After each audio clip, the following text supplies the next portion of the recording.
Does the design of the universe point to a designer? And that's what we'll be considering in this particular episode of 5 Good Reasons Why God Exists.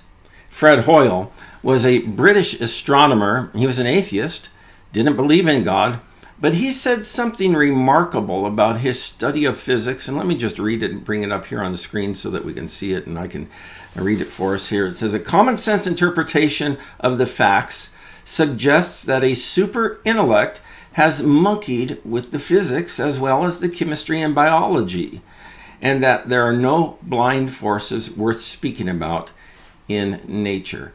You know, that's a pretty remarkable statement for an atheist to make. But that's what we're presented with when we look at what science brings to us, both in physics, chemistry, and in biology. And so we're going to be talking about that today in this episode of 5 Good Reasons Why God Exists. I'm Kerry Decker. I'm both a pastor and Reasonable Faith chapter director. We'll be right back.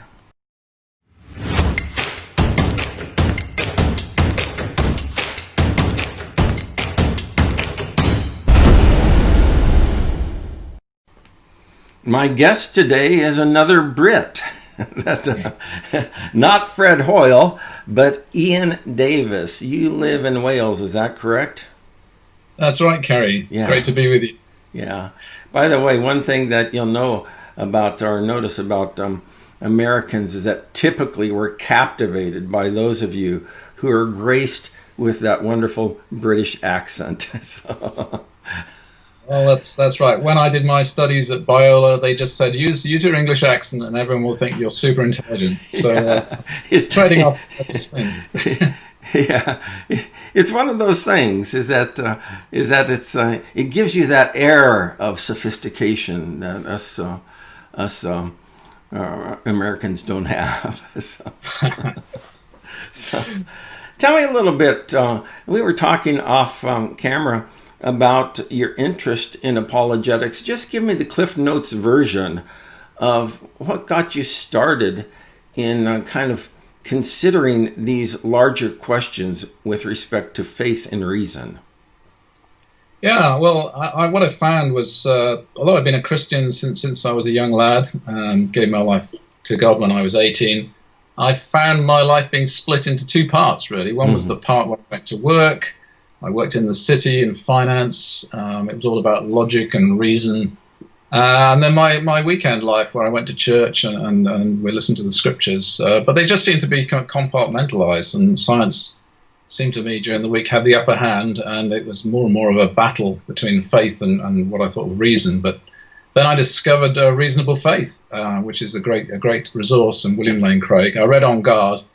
And that was really my light bulb moment. I realized that science actually had very good support for Christianity. And I took it from there, and I gave up my job, took early retirement, and I went to Biola University, and I took my MA in Christian apologetics. And now I am a Reasonable Faith chapter director, and I'm hoping to develop this in the area that I'm living in now in Wales. Wow, that's great. That's a great story. And it's, I think that's true for far too many people in the church, is that oftentimes they have these questions, but they don't know where to turn for answers. And that's one of the things that we're trying to do with our 5 Good Reasons Why God Exists broadcasts, is provide good answers for people to the questions that they have about reason, faith, and science and God, and how all of these things integrate. And so let's talk a little bit about the fine-tuning of the universe. What do we mean when we are talking about fine-tuning? Right, so what we're talking about is we're saying that the universe is fine-tuned for life. So I think rather than just dive into a scientist's viewpoint of what they mean by fine-tuning, Lewis and Barnes have a great book called A Fortunate Universe, and they use this example of baking a cake.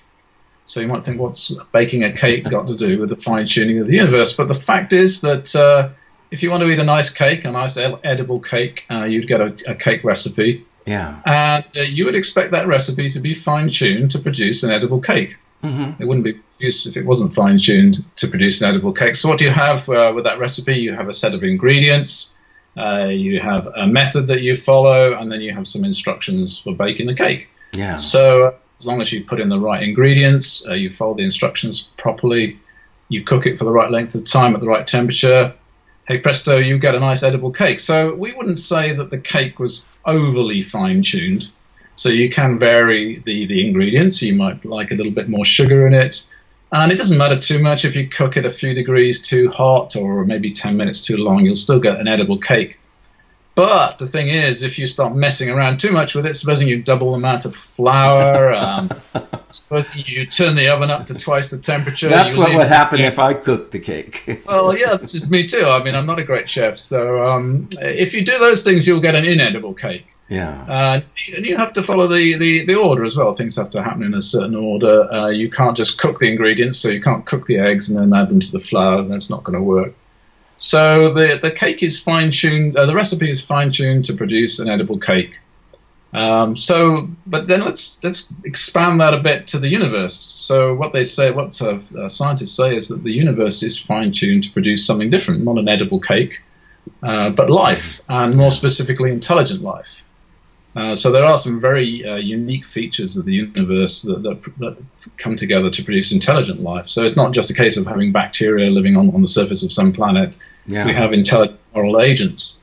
And the thing about fine-tuning is that physics has three essential things. It has the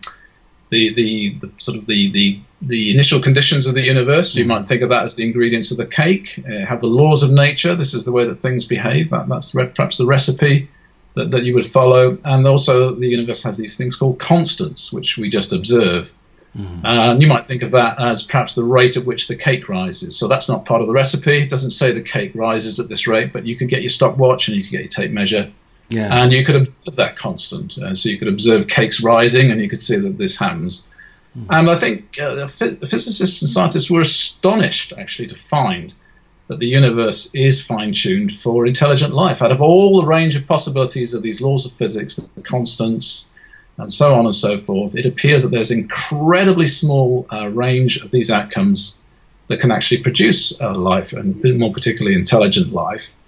So it's quite a remarkable thing. So it's not just tuning a radio dial down to a station, because that would imply a fine tuner. That's not something you eat sushi from, of course, but that would imply that there is a hand doing the tuning. So the scientists don't necessarily accept that there's a fine tuner, but they have this expression called fine tuning, and what they mean is that there's a very, very small set of these possible range of outcomes that can produce this one result. Yeah. Maybe share with us a few of those that you've stumbled across in your studies. Yeah, so there are a wide range of these constants, variables, laws, and so on. But Martin Rees, Professor Martin Rees, has published a nice little book called Just Six Numbers. He's a Royal Society research professor at Cambridge, and he's also the Astronomer Royal, Edmund Halley. I don't know if you recall that name, Halley's Comet. Yeah. And you get paid the astronomical sum of £100 a year for being the Astronomer Royal. Well, that's definitely a job that I'm neither qualified for or could afford for my lifestyle. So it's the big bucks it's paid it. Anyway, so I'll just pick a couple of the numbers that he highlights out of that book. So take gravity, for example. I mean, we're all familiar with gravity, I think. If we fall over, we're going to hurt ourselves. We drop something, it's going to land on the floor, and if it's fragile, it's going to break. We think of gravity as being incredibly powerful, don't we? But in fact, gravity is the weakest of the forces that's known to scientists. So there are other forces. There's the electromagnetic forces, the forces between particles in nuclei, the atom.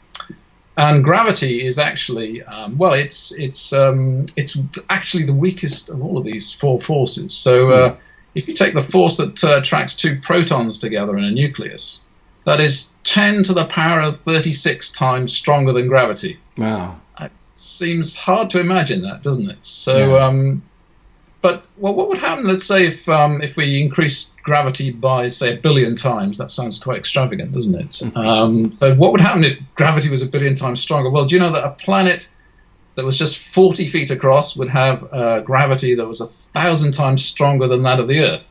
Wow. So you wouldn't have much in the way of life there, would you? I mean, the only thing that could probably exist in those circumstances would be minute little creatures with legs like tree trunks. But okay, that doesn't, I mean, changing it by 1 billion, but that still means that it's 10 to the 30, tuned to a factor of 10 to the 30. That's 10 followed by 30 zeros. So that's incredible. Is incredibly fine-tuned.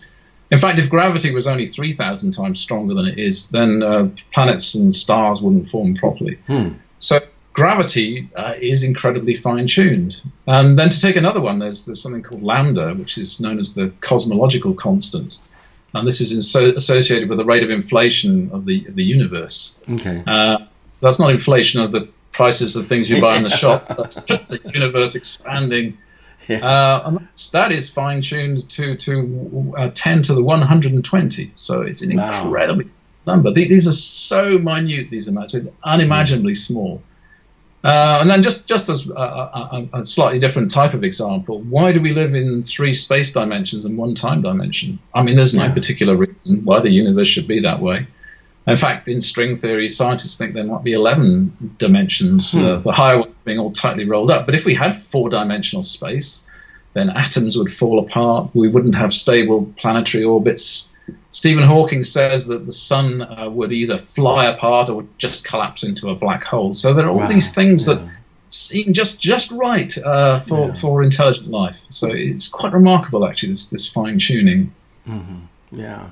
So when you're looking at all of these variables, that why do you think that those point to God? Well, that's really, I suppose, the $64,000 question, isn't it? Yeah. So, I mean, when we come across something unusual, we naturally do look for an explanation, don't we? So another atheist, Antony Flew, who actually became a Christian in his later life.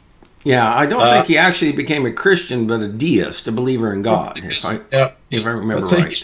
He's written a very interesting little book, actually. There is a God, I think it's called. That is, there is a God. Fascinating little book to read, actually.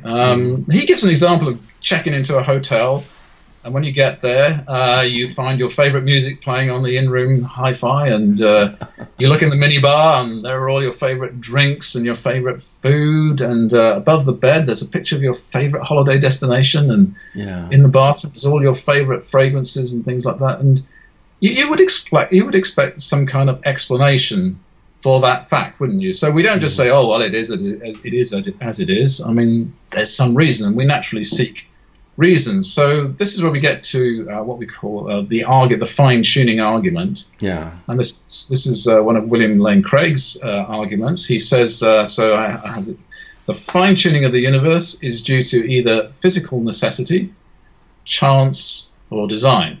And I'm sure we'll be looking at these in a little bit more detail. So just go with the argument. So we have 3 steps to this. The first step, or a premise, it's called, the fine-tuning of the universe is due to physical necessity, chance, or design. The second premise, or step in the argument, says it is not due to physical necessity or chance. And then the third, which follows logically, is therefore due to design. And of course, then we make the implication that if it's due to design, then there must in fact be a designer. So that's where that would lead you. So that leads you from fine-tuning to being God as its explanation. Yeah. You know, and sometimes I think that these kind of compact arguments, the simplicity of these compact arguments gets lost on us. But we need to step back and remember that if an argument is logically valid and its premises are true, then its conclusion is inescapable, that its conclusion is true. And so you just gave us the 3 steps of the argument, and they'll be on the screen for the viewer to look at. But just go through those again for us, please. What's the first one? So let's look at this. Look at the candidates then. So first of all, you have physical necessity. Okay. Yeah. So it means that all these constants and things, they must have the value that they have. Gotcha. Okay.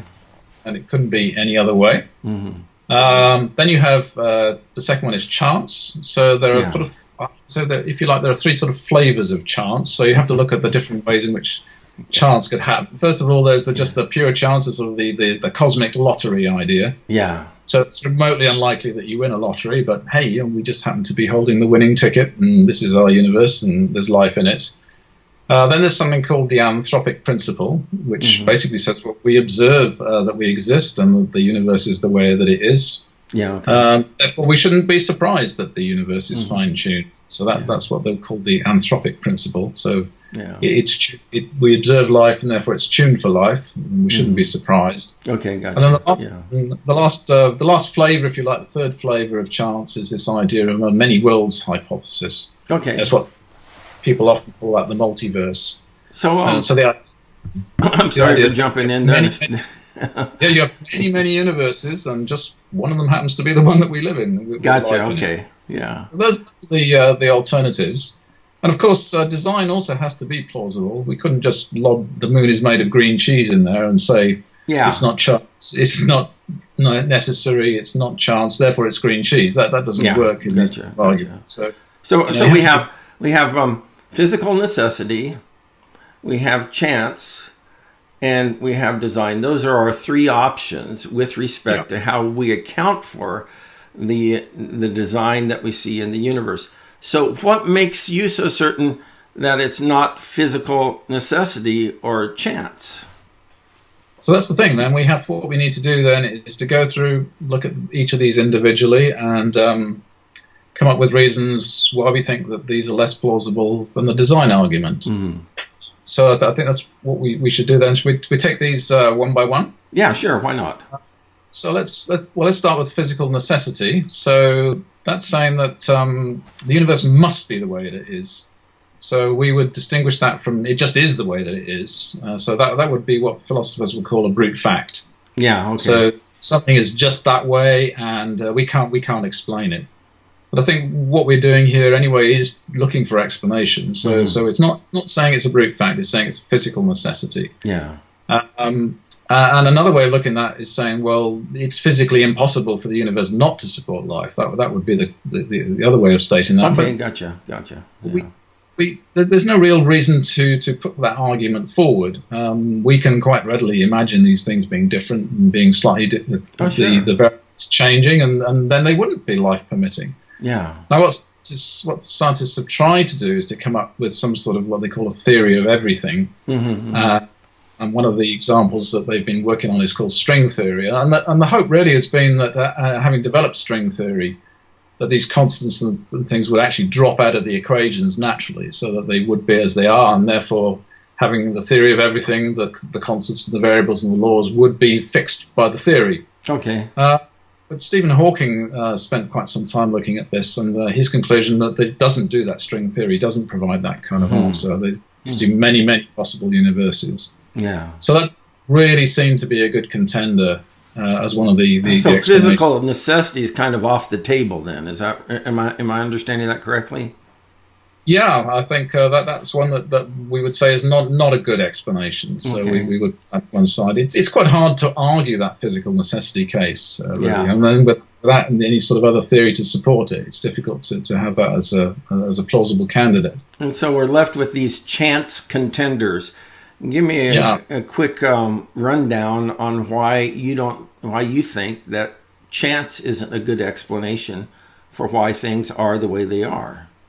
Okay, so let's start with the first one, which is just the pure chance, the lottery ticket idea. So, as I said, if you draw the winning ticket in a lottery, you'd be very happy, you'd be very pleased, but you wouldn't be going around saying, "Hey, look, they rigged the lottery to give ticket." I mean, you wouldn't assume that it was rigged or anything. You'd just be happy that you draw on the lottery. Somebody has to draw the lottery. It just happens to be you this time. Sure. So you just say, luck of the draw. It's just chance. But really, that's not the right way of thinking about this in terms of life permitting universes. It'd be better to think of it in terms of you just take one white ball and you put that into the big pot, and then you put a billion black balls in there, which represent these non-life permitting universes, and then you turn the handle, and then you draw out one ball, but you want the white ball. So what's the chances of you drawing the white ball? That's the question, really. It's not a question of the probability of one single ball, it's the probability of getting that white ball. And because that's so vanishingly small, this lottery idea doesn't really hold water. It's as good as impossible to draw that kind of thing from such a lottery type scenario. So let me play the devil's advocate for a moment. And I've always wondered why the devil needs an advocate anyway. But why? What would you say to someone who says, "Well, we just drew the black ball. It just happened by chance, pure chance." Oh, you're saying you just drew the white ball. Yeah. I'm sorry.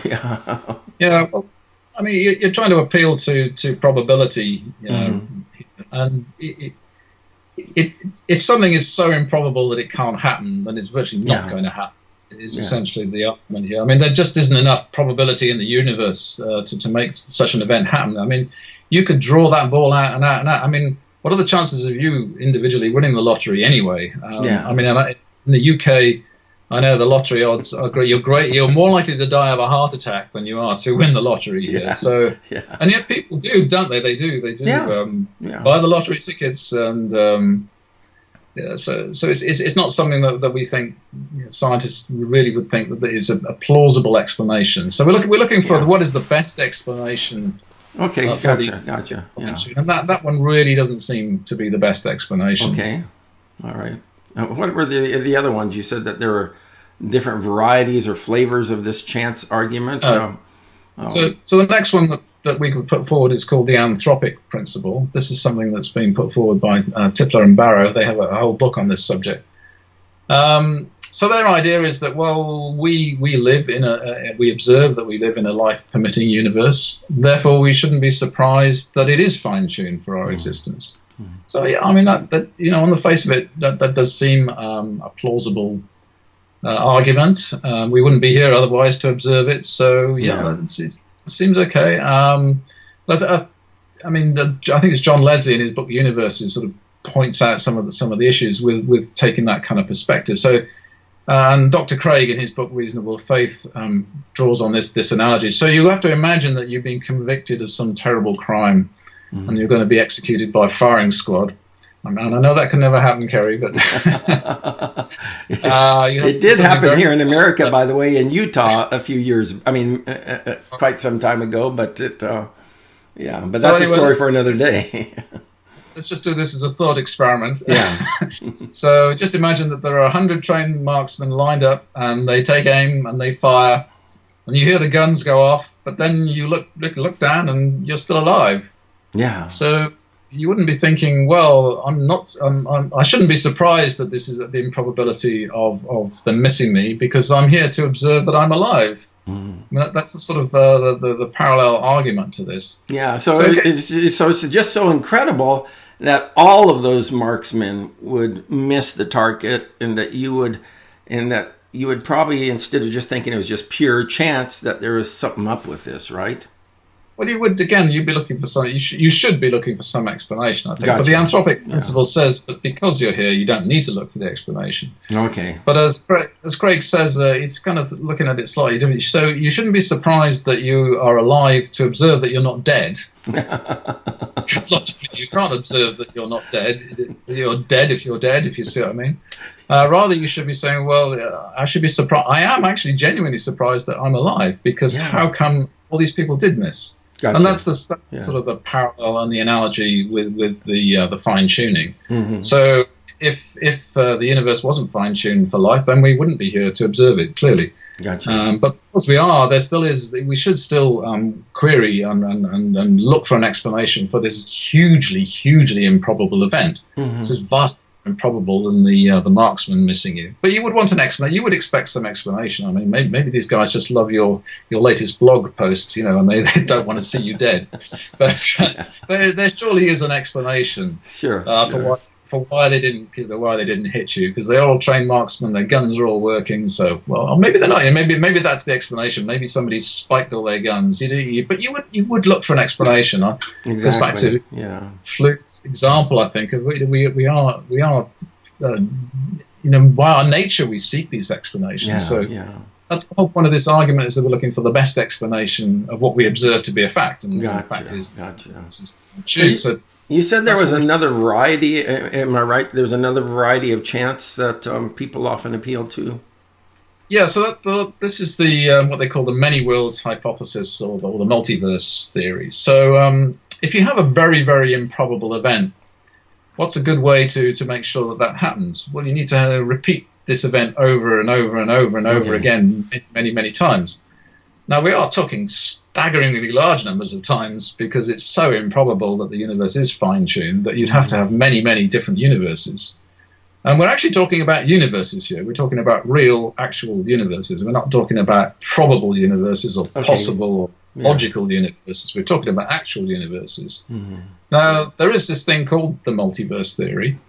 And the idea being that when the universe initially expanded at this great rate, which scientists believe is due to this thing called inflation, during that period, parts of the space-time continuum expanded at different rates. And they gave rise to regions of space which became universes in their own right. So they detached from each other. Okay. And there are many, many, many, many of them. I mean, an incomprehensibly large number of these things. But within each of these universes, they have their own initial conditions, their own laws. And so some of them are just universes which don't do anything at all. They just collapse in on themselves. Some of them, they just expand without forming stars and galaxies, and then one, maybe two of these actually permit life, and we live in one of those universes. That's the idea of the multiverse theory, anyway. Sounds to me like it's more like science fiction than science fact, is it? I mean, well, it's I say it's a hypothesis. I mean, one of the problems is that we can't observe these other universes. So scientists seek ways of modeling the multiverse in a way that they would see evidence in our universe, but it's pretty thin. That there isn't really any evidence for us, and we never are going to see another of these universes. Yeah. Well, go ahead. I'm sorry. So the real killer for the multiverse theory is the ridiculously improbable nature of the universe that we find ourselves in. Yeah. So Roger Penrose has said that the odds of an observer being in a universe as big as our universe is 10 to the power of 10 to the 123. So we were doing 10 to the power of 36 before. This is 10 to the power of 10 to the power of 123. Wow. But that is the probability that an observer relative to us would find themselves in a universe 10 times smaller than ours. So we just don't need a universe as big as our universe in order for life to survive and be permitted. So the chances really are that it's much, much more likely that you'd have a region of order and a sea of chaos in which life has evolved. It's so fantastically improbable that we would see this vast universe that really exists relative to the chances of something else happening. In fact, Penrose has estimated that a random collision of particles is more likely to produce a small universe, say a brain. We are these so-called Boltzmann brains, which can see a universe around them. But, I mean, nobody would say that we're just the brains in a vat with these inputs coming to us. So, again, it is so unlikely, improbable that we can just dismiss this really as an explanation. Well, you know, it seems to me, and of course I'm a layman, but nevertheless, it doesn't hurt to think about these things. But it seems to me that if the multiverse existed, that it itself would have to be fine-tuned to produce these many different universes. And so you really don't escape the need for fine-tuning. You just push it back to a different, and kind of push it out of sight to this multiverse hypothesis. And you really don't escape the need for fine-tuning ultimately. And so we have to ask, why does the multiverse function the way it does? Well, that indeed is one of the criticisms of that as a theory to explain fine-tuning, is that you just have to push the thing back again. Yeah. As a theory, it's not going to be testable ultimately. We think. I mean, and George Ellis, the well-known physicist who worked with Hawking, said that we've pretty much seen as much as we're going to see of the universe now. We can't see beyond what we can see. We can just see at the very edge of space, of the universe. So what more can we see that will give us any more evidence? We certainly can't see regions that form other universes. What makes you so convinced personally that the fine tuning that we see in the universe is a product of a designer? Well, I think we do need to go back then to Craig's logical argument. So we looked at the physical necessity, we looked at chance, and we looked at design. Those are the three alternatives. There aren't really any other viable ones at the moment. But as Craig said, you could put another one in there, and you could analyze it as part of the process. But design does seem a plausible alternative. I mean, there are objections to this. I mean, Richard Dawkins has come up with this sort of classic objection of who designed the designer, but you don't need to explain an explanation. This is really a valid philosophical point. So it does seem plausible. I mean, the universe is incredibly fine-tuned. It does appear to have design. It is well put together, as Lewis and Barnes say, the very fundamental laws of physics. Yeah. So we have three explanations, one of which appears to me vastly more plausible than the others. Then the argument does suggest that the universe was designed, and indeed that there was a designer. And if there was a designer, what qualities or properties would a designer have to have? Well, he'd have to be all-knowing, incredibly wise, not to mention all-powerful, to be able to create such an amazing universe. And to me, that would be God. Yeah. So that's the natural theology argument, if you like, is what we can deduce about God from observing the world and through our reason. Yeah. Gotcha. Of course, Christian, we would say it's all set out plainly for us in the Bible. In the beginning, God created the heavens and the earth. And I don't believe that he just took some pieces of material and just rammed them together any old how. I think he's created a wonderful world for us to live in. It does. And it speaks of design. It speaks of a creator, somebody who's put it together in a way that can sustain life for us to live in. It just occurred to me. Why do you think people are so resistant to this concept of design, and will kind of resort to explanations like the multiverse or things like that? What kind of what's the big problem with just saying, okay, God did it, and when you get to that explanation, that is the ultimate explanation for why things are the way they are. Now, I realize that we don't want to just punt to God every time we come up against a problem, but sometimes when you come to that ultimate explanation, that's where you stop asking the question. So why do you think people are resistant to this idea of that there is a designer? Well, I think there's perhaps two aspects of it. One is what you might we've described as methodological naturalism. So, or scientism, which is that the only things that you can observe through science have any real meaning. Science is the only thing that can explain things. So, that within that kind of framework, there is no room for God. So you can't introduce God as the cause of anything. Gotcha. Methodological naturalism typically says there is no supernatural. So, and most modern science and scientific papers is going to work on this basis. So bringing the supernatural in is sort of forbidden. So even a Christian scientist working in the field is pressured to remain in that. Yeah. And then some just plainly reject God completely. You can see that in the writings of the new atheists. Sure. Who don't even countenance the idea of God at all. Yeah. So to postulate God as an explanation is just beyond the pale for them, really. Yeah, I think sometimes it's a matter that we just don't want him intruding in our lives, and so I don't want to sort of bring in their remarks about God prying into particular private lives, but yeah. We're almost out of time here. Ian, any additional thoughts on this topic? Well, I think it's amazing, actually, how things have sort of almost come full circle.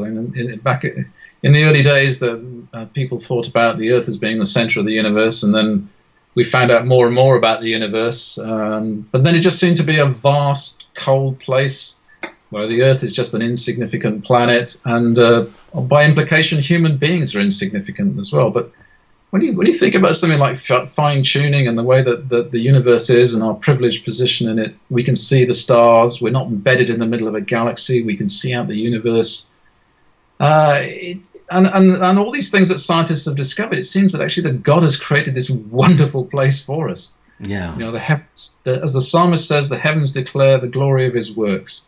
I mean, I think it's just a phenomenon. I think we've almost come full circle. I mean, science now says there is no center of the universe. So why not have the Earth as the center of the universe? Yeah. Why? I mean, you know, I'm not having a flat Earth advocation here, but it's a wonderful thing, and I think we just miss that in so much of the way that we look at science. Yeah, yeah.